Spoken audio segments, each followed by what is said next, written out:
নমস্কাৰ বন্ধু বান্ধৱীসকল আপোনালোক সকলোকে মই সুৰজ ছেত্ৰীয়ে পুনৰবাৰ টিপছ অসম ইউটিউব চেনেলটোলৈ স্বাগতম জনাইছোঁ। বন্ধু বান্ধৱীসকল এই ভিডিঅ'টো অতি গুৰুত্বপূৰ্ণ হ'বলৈ গৈ আছে কিয়নো এই ভিডিঅ'টোত মই আপোনালোকক জনাম যে যদি আপোনালোকে কোম্পানীৰ অধীনত ব্ৰইলাৰ পালন কৰিব বিচাৰে তেনেহ'লে কোম্পানীৰ অধীনত ব্ৰইলাৰ পালন কৰিবৰ কাৰণে কেনেকৈ আগবাঢ়িব লাগে, আপোনালোকে কি কি চৰ্ত পূৰণ কৰিব লাগিব, লগতে আপোনালোকক কি কি নথিপত্ৰৰ প্ৰয়োজন হ'ব আৰু কোম্পানীৰ অধীনত ব্ৰইলাৰ ফাৰ্ম কৰিবলৈ হ'লে ফাৰ্মখন কেনেকৈ নিৰ্মাণ কৰিব লাগিব আৰু লগতে কোম্পানীৰ অধীনত ব্ৰইলাৰ ফাৰ্ম কৰিলে লাভ হয় নে লোকচান হয় সেই সবিশেষ মই আপোনালোকক এই ভিডিঅ'টোত জনাম। ভিডিঅ'টো আপোনালোকে প্ৰথমৰ পৰা শেষলৈ ভালদৰে চাব আৰু যদি আপোনালোকে এই চেনেলটোত প্ৰথমবাৰ আহিছে তেনেহ'লে চেনেলটো ছাবস্ক্ৰাইব কৰি ওচৰতে থকা বেল ঘণ্টিটো প্ৰেছ কৰি দিব। এই ভিডিঅ'টো সেইসকল লোকৰ বাবেহে যিসকল লোকে কেতিয়াও কোম্পানীৰ অধীনত ব্ৰইলাৰ ফাৰ্ম কৰা নাই আৰু তেওঁলোকে এইটো জানিব বিচাৰে যে কোম্পানীৰ অধীনত ব্ৰইলাৰ ফাৰ্ম কৰিবলৈ কি কি কৰিব লাগে, ফাৰ্মখন কেনেকুৱা নিৰ্মাণ কৰিব লাগে আৰু কি কি নথিপত্ৰ লাগে সেই বিষয়ে। যদি আপোনালোকে এই বিষয়ে গোটেই কথাখিনি জানে তেনেহ'লে আপোনালোকে এই ভিডিঅ'টো স্কিপ কৰিব পাৰে। যদি আপোনালোকে কোম্পানীৰ অধীনত ব্ৰইলাৰ ফাৰ্ম কৰিব বিচাৰে তেনেহ'লে সৰ্বপ্ৰথমে আপোনালোকে এৰিয়া ছুপাৰভাইজাৰৰ লগত কথা পাতিব লাগিব। চাওক, আপোনালোকৰ তাত যদি কোনোবাই কোম্পানীৰ অধীনত ব্ৰইলাৰ ফাৰ্ম কৰি আছে তেতিয়া তাত এৰিয়া ছুপাৰভাইজাৰ নিশ্চয় আহিব আৰু যেতিয়া এৰিয়া ছুপাৰভাইজাৰ তাত আহে তেতিয়া আপোনালোকে এৰিয়া ছুপাৰভাইজাৰৰ লগত কথা পাতিব লাগিব আৰু তেওঁলোকে আপোনালোকক বুজাই দিব যে কোম্পানীৰ অধীনত ব্ৰইলাৰ ফাৰ্ম কৰিবলৈ কি কি চৰ্ত পূৰণ কৰিব লাগে, ফাৰ্মখন কেনেকুৱা হ'ব লাগে আৰু কি কি নথিপত্ৰ লাগে সেই বিষয়ে। আমাৰ ইয়াতে যিকেইখন কোম্পানীৰ ব্ৰইলাৰ ফাৰ্ম আছে আৰু তাত যিকেইজন এৰিয়া ছুপাৰভাইজাৰ আহিছিল তেওঁলোকৰ লগত মই কথা পাতিছিলোঁ আৰু জানিবলৈ চেষ্টা কৰিছিলোঁ যে কোম্পানীৰ অধীনত ব্ৰইলাৰ ফাৰ্ম কৰিবলৈ কি কি চৰ্ত পূৰণ কৰিব লাগে, ফাৰ্মখন কেনেকুৱা হ'ব লাগে আৰু কি কি নথিপত্ৰ লাগে সেই বিষয়ে। আৰু সেই এৰিয়া ছুপাৰভাইজাৰজনে মোক যিখিনি তথ্য দিছিল সেই তথ্যখিনি মই আপোনালোকক অৱগত কৰিম। আপোনালোকে ভিডিঅ'টো স্কিপ নকৰাকৈ শেষলৈ চাব। যদি আপোনালোকে কোম্পানীৰ অধীনত ব্ৰইলাৰ ফাৰ্ম কৰিব বিচাৰে তেনেহ'লে মিনিমাম 1000টা ব্ৰইলাৰ পালন কৰিবই লাগিব। চাওক, যদি আপোনালোকে কোম্পানীৰ অধীনত ব্ৰইলাৰ পালন কৰিব বিচাৰে তেনেহ'লে আপোনালোকে 500 বা 600 ব্ৰইলাৰ পালন কৰিব নোৱাৰে।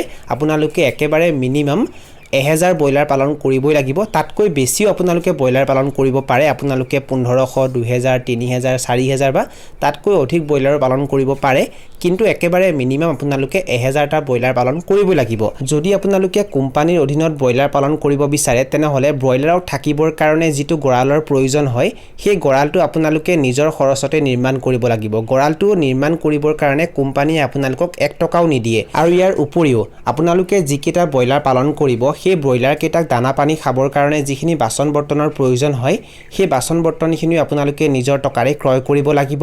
আৰু লগতে ব্ৰইলাৰক আপোনালোকে য'ত ৰাখিব তাত মজিয়াত পাৰি দিবৰ কাৰণে ধানৰ ভুচিও লাগিব আৰু সেইখিনিও আপোনালোকে নিজৰ টকাৰে ক্ৰয় কৰিব লাগিব। ব্ৰইলাৰ ফাৰ্মখনত কাৰেণ্ট লগাবৰ কাৰণে বা লাইট লগাবৰ কাৰণে যিখিনি খৰচ হয় সেইখিনি আপোনালোকৰ নিজৰে হ'ব। কাৰেণ্টৰ বিলো আপোনালোকে নিজৰ টকাৰে দিব লাগিব। আৰু যদি আপোনালোকে ব্ৰইলাৰ ফাৰ্মখনত শ্ৰমিক লগায় মানে লেবাৰ লগায় তেতিয়া আপোনালোকে নিজৰ টকাৰে লগাব লাগিব। শ্ৰমিক লগাবৰ কাৰণে কোম্পানীয়ে 1 টকা আপোনালোকক নিদিয়ে। এতিয়া হয়তো আপোনালোকৰ মনত এটা প্ৰশ্ন উদয় হ'ব পাৰে যে গোটেই কামখিনি যদি আমি নিজেই কৰিব লাগে তেনেহ'লে কোম্পানীয়েনো কৰিব কি? চাওক, আপোনালোকে যিমান কেইটা ব্ৰইলাৰ পালন কৰিব বিচাৰে বা আপোনালোকে গঁৰালটো যিমান কেপাচিটিৰ বনাইছে সেই অনুসাৰে পোৱালি আপোনালোকক কোম্পানীয়ে দিব। তাৰ বিনিময়ত কোম্পানীয়ে আপোনালোকৰ পৰা 1 টকাও নলয়। যদি আপোনালোকে 2000 ব্ৰইলাৰ পালন কৰিব বিচাৰিছে আৰু যদি আপোনালোকে 2000 কেপাচিটিৰ ব্ৰইলাৰ ফাৰ্ম নিৰ্মাণ কৰিছে তেনেহ'লে 2000টা পোৱালি আপোনালোকক কোম্পানীয়ে দিব। তাৰ বিনিময়ত তেওঁলোকে 1 টকাও নলয়। আৰু ইয়াৰ লগতে সেই ব্ৰইলাৰক বিক্ৰীৰ উপযুক্ত কৰালৈ যিমানখিনি দানাৰ প্ৰয়োজন হয় সেই গোটেই দানাখিনি কোম্পানীয়ে যোগান ধৰিব। আৰু সেই ব্ৰইলাৰক যিখিনি ভেকচিন দিব লাগে আৰু যিখিনি দৰৱৰ প্ৰয়োজন হয় সেইখিনিও কোম্পানীয়ে যোগান ধৰিব। আপোনালোকে ভেকচিন ক্ৰয় কৰিবলৈ কোনো প্ৰয়োজন নাই আৰু দৰৱ ক্ৰয় কৰিবলৈ কোনো প্ৰয়োজন নাই। যদি আপোনালোকে ব্ৰইলাৰৰ ওজন সোনকালে বৃদ্ধি কৰিব বিচাৰিছে তেতিয়া আপোনালোকে ওজন বৃদ্ধি হোৱাৰ দৰৱ ক্ৰয় কৰিব পাৰে, কাৰণ যিমানেই সোনকালে সিহঁতৰ ওজন বৃদ্ধি হ'ব বা যিমান ওজন বৃদ্ধি হ'ব সিমানে আপোনালোকৰ লাভ হ'ব। তেনেস্থলত আপোনালোকে ওজন বৃদ্ধি হোৱাৰ দৰৱ ক্ৰয় কৰি ব্ৰইলাৰক খাবলৈ দিব পাৰে। আৰু ব্ৰইলাৰৰ বয়স যেতিয়া 40ৰ পৰা 45 দিন হ'ব তেতিয়া কোম্পানীৰ গাড়ী আহি সেই ব্ৰইলাৰখিনি আপোনালোকৰ ফাৰ্মৰ পৰা লৈ যাব। আপোনালোকে বিক্ৰীৰ কাৰণে হাবাথৰি খাবলৈও কোনো প্ৰয়োজন নাই। আপোনালোকে বজাৰ বিচাৰিও কোনো হাবাথৰি খাবলৈ নালাগে, কাৰণ যেতিয়া বিক্ৰীৰ উপযুক্ত হ'ব মানে যেতিয়া ব্ৰইলাৰৰ বয়স 40ৰ পৰা 45 দিন হ'ব তেতিয়া কোম্পানীৰ গাড়ী আহি গোটেই ব্ৰইলাৰখিনি আপোনালোকৰ ফাৰ্মৰ পৰা লৈ যাব। যদি আপোনালোকে কোম্পানীৰ অধীনত 2000টা ব্ৰইলাৰ পালন কৰে আৰু সেই ব্ৰইলাৰক যদি আপোনালোকে ভালকৈ চোৱা চিতা কৰে, যদি মৰ্টেলিটি কম থাকে মানে মৃত্যুৰ সংখ্যা যদি কমি থাকে আৰু লগতে যদি আপোনালোকৰ FCR ঠিকই থাকে, তেনেহ'লে আপোনালোকে 2000টা ব্ৰইলাৰ পালন কৰি 40ৰ পৰা 45 দিনৰ ভিতৰত 60ৰ পৰা 70,000 টকা উপাৰ্জন কৰিব পাৰিব। এতিয়া মই আপোনালোকক জনাম যে যদি আপোনালোকে কোম্পানীৰ অধীনত ব্ৰইলাৰ ফাৰ্ম কৰিব বিচাৰে, তেনেহ'লে ফাৰ্মখন কেনেকুৱা হ'ব লাগিব, মানে কেনেকৈ নিৰ্মাণ কৰিব লাগিব আৰু আপোনালোকক কি কি নথিপত্ৰৰ প্ৰয়োজন হ'ব সেই বিষয়ে চাওক। যদি আপোনালোকে কোম্পানীৰ অধীনত ব্ৰইলাৰ ফাৰ্ম কৰিব বিচাৰে, তেনেহ'লে আপোনালোকে গড়ালটো মানে কোম্পানীৰ যিটো ফাৰ্ম আপোনালোকে নিৰ্মাণ কৰিব, সেই ফাৰ্মখন আপোনালোকে পূবা পশ্চিমাকৈ নিৰ্মাণ কৰিব লাগিব আৰু ফাৰ্মখনৰ চালিত আপোনালোকে টিং ব্যৱহাৰ কৰিব নোৱাৰিব। ফাৰ্মখনৰ চালিত আপোনালোকে খেৰ বা টকৌপাত ব্যৱহাৰ কৰিব লাগিব। চাওক, যদি আপোনালোকে ফাৰ্মৰ চালিত টিং ব্যৱহাৰ কৰে তেতিয়া কি হয় জানেনে, গৰমৰ দিনত গৰম বেছিকৈ হয়, যাৰ কাৰণে ব্ৰইলাৰবোৰে কষ্ট পায় আৰু লগতে সিহঁতৰ গৰম বেছি লাগে আৰু হিট ষ্ট্ৰকৰ বাবে সিহঁতৰ মৃত্যু হয়। আৰু ঠাণ্ডা দিনত ঠাণ্ডা বেছিকৈ হয়, যাৰ ফলত ব্ৰইলাৰবোৰে ঠাণ্ডা সহ্য কৰিব নোৱাৰে, যাৰ বাবে সিহঁতৰ মৃত্যু হয়। আৰু লগতে ঠাণ্ডাৰ ফলত সিহঁতৰ মাজত বিভিন্ন ধৰণৰ বেমাৰ আজাৰে দেখা দিয়ে, সিহঁতৰ মাজত CRD বেমাৰেও দেখা দিয়ে, যাৰ বাবে সিহঁতৰ ওজনো বৃদ্ধি নহয় আৰু সিহঁতৰ মৃত্যু হয়। সেইকাৰণে আপোনালোকে ব্ৰইলাৰ ফাৰ্মখনৰ চালিত টিং ব্যৱহাৰ নকৰিব, খেৰ বা টকৌপাত ব্যৱহাৰ কৰিব। ব্ৰইলাৰ ফাৰ্মৰ ছাইডৰ খুঁটাকেইটা আপোনালোকে 7ৰ পৰা 7.5 ফুট ৰাখিব আৰু ব্ৰইলাৰ ফাৰ্মৰ ভেটিটো আপোনালোকে 2ৰ পৰা 2.5 ফুট ৰাখিব।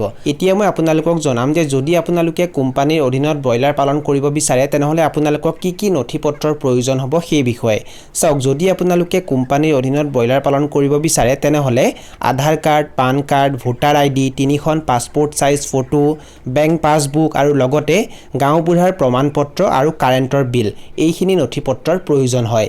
বন্ধু বান্ধৱীসকল, আৰু এটা গুৰুত্বপূৰ্ণ কথা মই আপোনালোকক জনাই দিব বিচাৰিছোঁ যে যদি আপোনালোকে কোম্পানীৰ অধীনত ব্ৰইলাৰ পালন কৰিব বিচাৰে, তেনেহ'লে ব্ৰইলাৰ ফাৰ্মৰ বেৰকেইখন আপোনালোকে এনেকৈ নিৰ্মাণ কৰিব।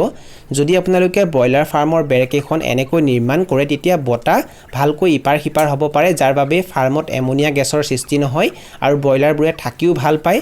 আৰু লগতে আপোনালোকে ব্ৰইলাৰ ফাৰ্মখন এনেকুৱা ঠাইত নিৰ্মাণ কৰিব য'ত কোম্পানীৰ গাড়ী যাবলৈ কোনো ধৰণৰ অসুবিধা নহয়। যদি তেওঁলোকে পোৱালি আপোনালোকৰ ওচৰত দিবলৈ বিচাৰে, তেতিয়া সেই গাড়ীখন যাতে ভালকৈ তাত যাব পাৰে, লগতে দানাৰ গাড়ীখনো যাতে তাত ভালকৈ যাব পাৰে আৰু বিক্ৰীৰ উপযুক্ত হোৱা কুকুৰাবোৰকো যাতে তাৰ পৰা ভালকৈ উলিয়াই নিব পাৰি, তেনেকুৱা ঠাইতহে আপোনালোকে ব্ৰইলাৰ ফাৰ্মখন নিৰ্মাণ কৰিব। যদি আপোনালোকে কোম্পানীৰ অধীনত ব্ৰইলাৰ পালন কৰিব বিচাৰে, তেনেহ'লে আপোনালোকে এৰিয়া ছুপাৰভাইজাৰৰ লগত এবাৰ ভালকৈ কথা পাতি ল'ব, তাৰ পাছতহে আপোনালোকে ব্ৰইলাৰ ফাৰ্মখন নিৰ্মাণ কৰিব।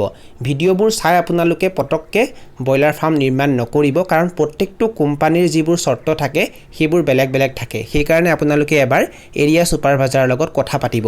আপোনালোকে যিটো কোম্পানীৰ অধীনত ব্ৰইলাৰ পালন কৰিব বিচাৰে, সেই কোম্পানীৰ এৰিয়া ছুপাৰভাইজাৰৰ লগত আপোনালোকে প্ৰথমতে কথা পাতি ল'ব, তাৰ পাছতহে আপোনালোকে ব্ৰইলাৰ ফাৰ্মখন আৰম্ভ কৰিব। এইখিনি আছিল কিছু তথ্য মই আপোনালোকক জনালোঁ। আৰু যদি আপোনালোকে ভিডিঅ'টো চাই ভাল পালে আৰু ভিডিঅ'টোৰ জৰিয়তে কিবা এটা শিকিব পাৰিছোঁ বুলি ভাবে, তেনেহ'লে অনুগ্ৰহ কৰি ভিডিঅ'টো লাইক কৰি দিব আৰু যিমান পাৰে ভিডিঅ'টো নিজৰ বন্ধুবৰ্গৰ মাজত আৰু পৰিয়ালবৰ্গৰ মাজত শ্বেয়াৰ কৰি দিব।